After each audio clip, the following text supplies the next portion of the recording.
Oke, kita mulai ya. Ini ada satu cerita, sebuah misteri yang agak kelam sih. Coba Anda bayangkan, ada orang diem-diem ngegali terowongan rumit banget di bawah rumahnya sendiri. Hmm, Dan ini bukan proyek renovasi biasa loh. Ini ada kaitannya sama potensi jutaan dolar dari Bitcoin, terus ada ketakutan yang luar biasa soal serangan nuklir, sama kerahasiaan tingkat dewa. gila ya. Sampai-sampai keselamatan itu bayar nomor 2 dibandingin jaga rahasia ini. Jadi, apa sih sebenarnya yang terjadi? Ini emang cerita yang, penuh liku dan sayangnya berakhir tragis. Kita bakal fokus ke satu nama, Daniel Beckwith. Anak muda, pinter banget teknologi, tapi mungkin namanya belum pernah Anda dengar. Iya, betul. Sumber utama kita kali ini tuh transkrip dari video YouTube yang coba ngurai cerita hidupnya dia. Dari awal dia suka teknologi sampai, yaitu, konsekuensi fatal dari obsesinya. Betul sekali. Tujuan kita bahas ini ya buat coba gali lebih dalam gitu. Kenapa sih orang kayak Daniel ini, yang udah kaya dari Bitcoin, ngerasa perlu banget bikin jaringan terowongan bawah tanah yang seribet dan serahasia ini? Iya. Dan tentu aja, gimana ceritanya semua ini berakhir jadi tragedi? Dan elemen-elemen ceritanya itu benar-benar, bikin geleng-geleng kepala. Kita bakal nyentuh dunia awal Bitcoin, terus suasana konferensi peretas kayak DevCon, ShmooCon gitu. Oh, konferensi hacker ya? Iya, terus proyek DIY alias lakukan sendiri yang ekstrim banget sampai melibatkan bahan kimia bahaya kayak termit, terus rencana bikin bunker anti nuklir pribadi. Waduh. Dan semua ini dibayangin sama paranoia yang makin jadi dan ya itu tadi konsekuensi yang mematikan. Oke deh, mari kita mulai bedah cerita Daniel Beckwith ini dari awal. Dia gedenya di Bethesda, Maryland, di Amerika sana. Oke. Dari kecil emang udah seneng banget sama elektronik. Katanya sih sempat iseng gitu ngelakuin phone phreaking. Itu loh, ngeretas sistem telepon zaman dulu. Oh, oke. Udah bakat dari kecil ya? Kayaknya gitu.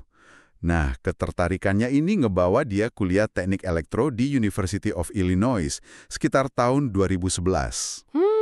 Di masa kuliah ini, dia mulai kenalan sama fenomena yang waktu itu masih baru banget. Bitcoin. Bitcoin. Ini penting nih.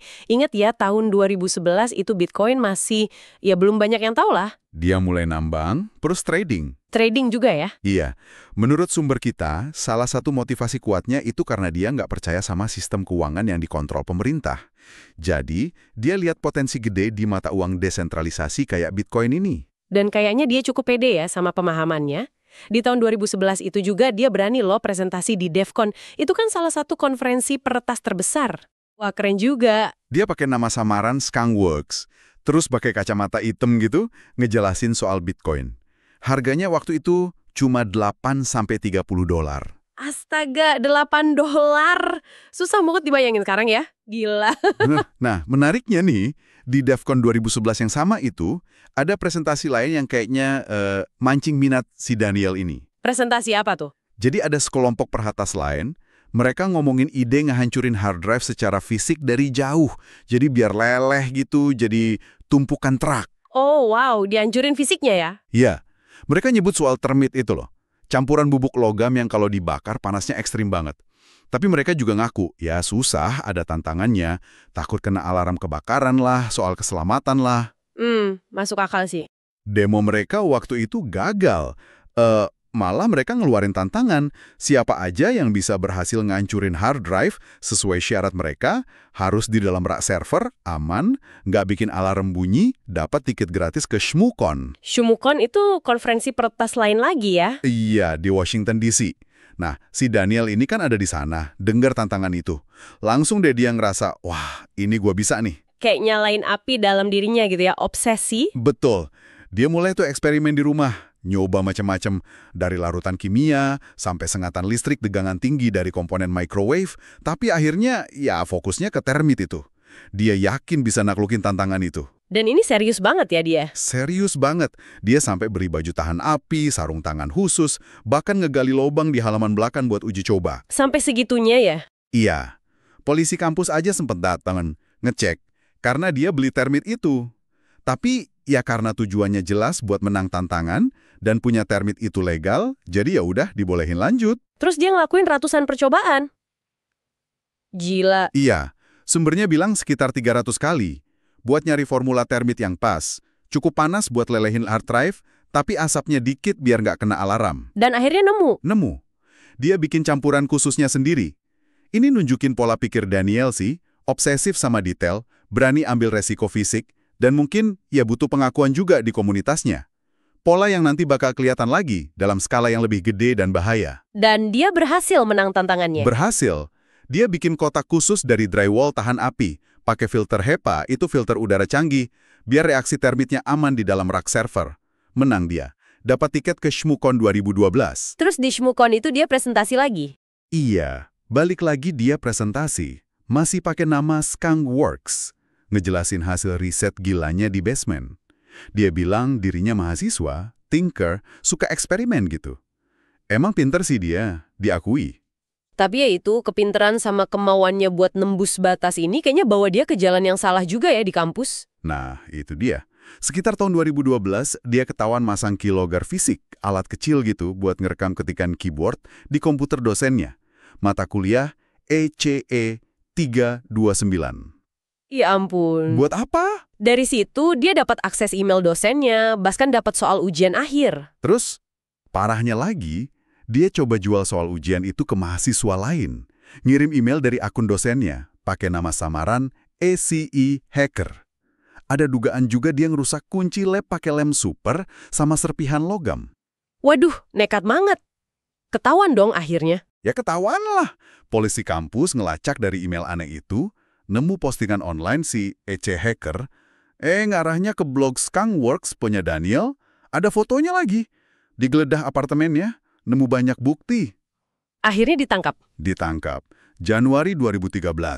7 dakwaan loh. Perusakan properti, penipuan komputer, macam-macam. Dia akhirnya ngaku salah buat penipuan komputer aja, biar yang lain dicabut. Hukumannya, 2 tahun masa percobaan, dia lolos penjara waktu itu. Selamat dari penjara tapi tetap kena asus ya? Iya. Nah, setelah urusan hukumnya kelar, jalanin masa percobaan, Daniel balik lagi ke rumah masa kecilnya di Bethesda. Rumah bapaknya sih, tapi dia tinggal sendirian di sana. Disinilah fokusnya balik lagi ke Bitcoin. Balik ke Bitcoin lagi. Dan di sini nih, dia jadi jago banget. Ini kan era harga Bitcoin gila-gilaan ya. Bisa $100, total loncat ke $1.000 dalam beberapa bulan, terus turun lagi. Daniel ini pinter banget manfaatin naik turunnya harga buat trading. Jadi dia untung banyak dong. Banget. Umur 25-an gitu, kira-kira 2015 atau 2016, nilai Bitcoin yang dia punya udah setara $1 juta. Jadi miliarder Bitcoin di usia muda. Wow, $1 juta di umur segitu. Apakah kekayaan ini ngubah dia? Sumber kita nunjukin sih, di periode ini dia mulai pakai alias baru lagi, Three Alarm Lamp Scooter. Katanya sih referensi novel fiksi ilmiah. Dia juga masih aktif kok di komunitas pertas. Tahun 2016, dia balik lagi ke panggung ShmuCon. Presentasi lagi. Kali ini apa? Penampilannya kali ini lebih teatrikal.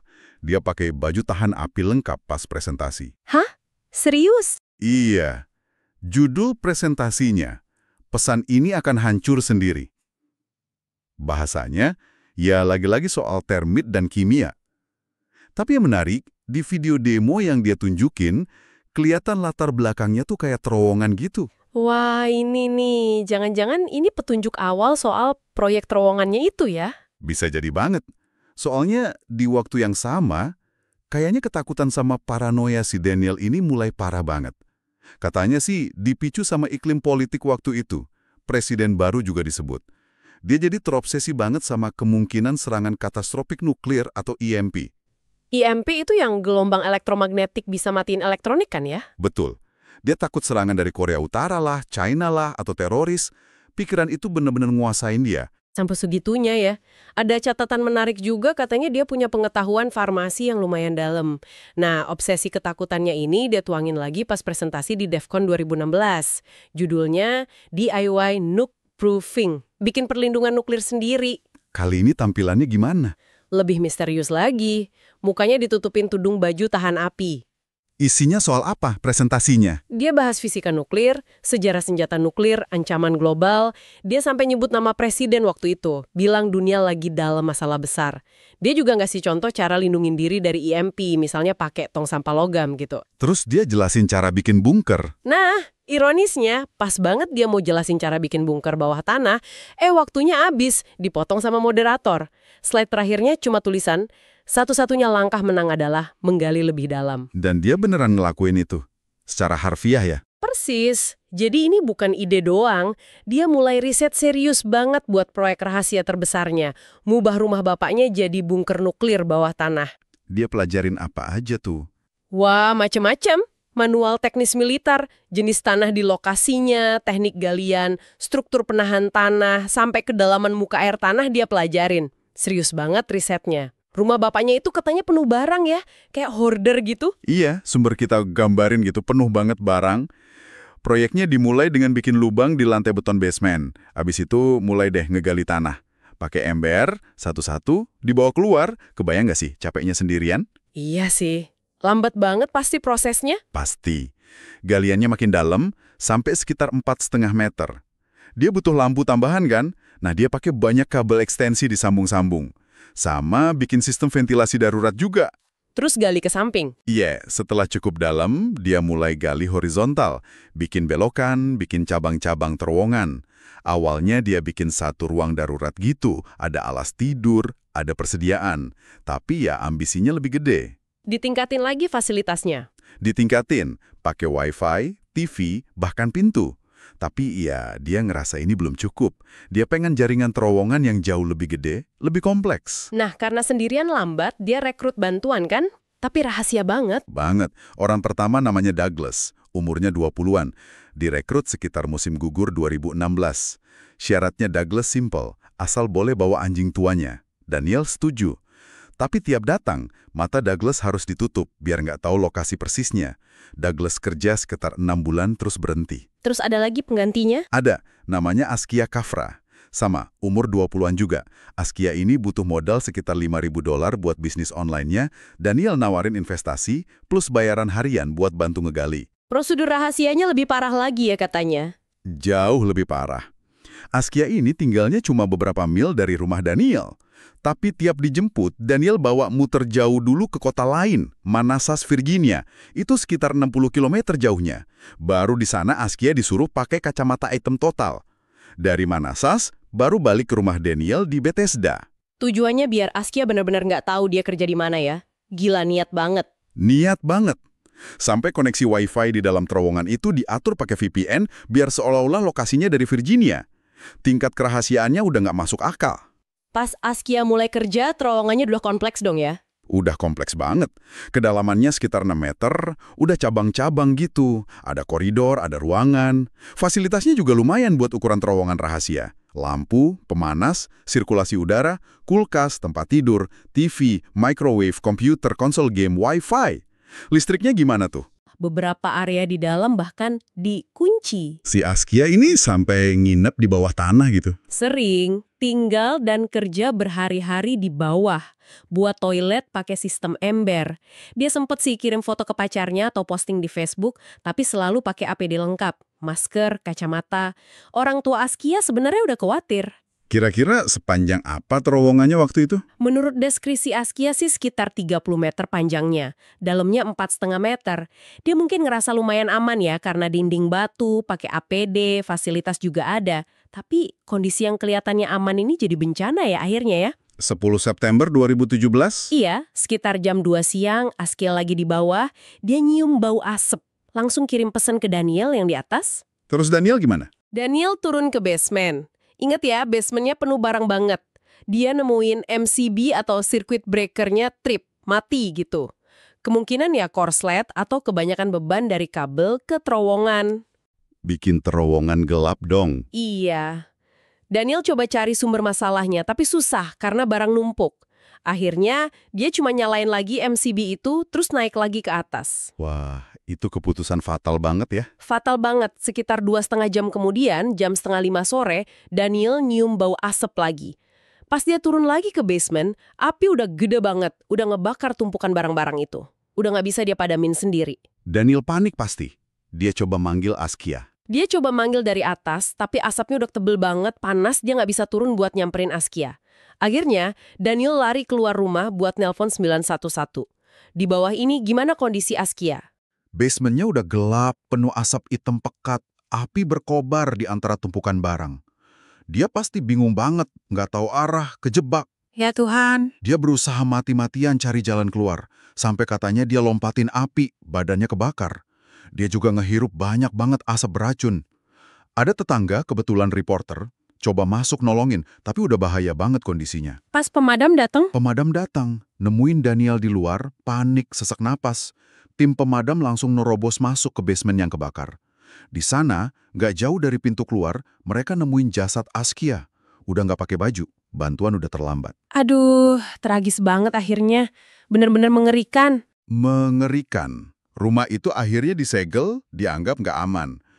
Perkiraan panjang terowongannya katanya sampai 60 meter. Tapi ya nggak bisa dipetain, terlalu bahaya. Tetangga sama pemerintah kota jadi khawatir. Ini terowongan nyampe ke tanah orang nggak ya? Atau ke jalanan umum? Terus si Daniel gimana nasibnya? 8 bulan setelah kebakaran, Mei 2018, Daniel Beckwith ditangkap. Dakwaannya serius banget. Pembunuhan tingkat 2 jenis depraved heart sama pembunuhan tidak disengaja atau involuntary manslaughter. Depraved heart murder.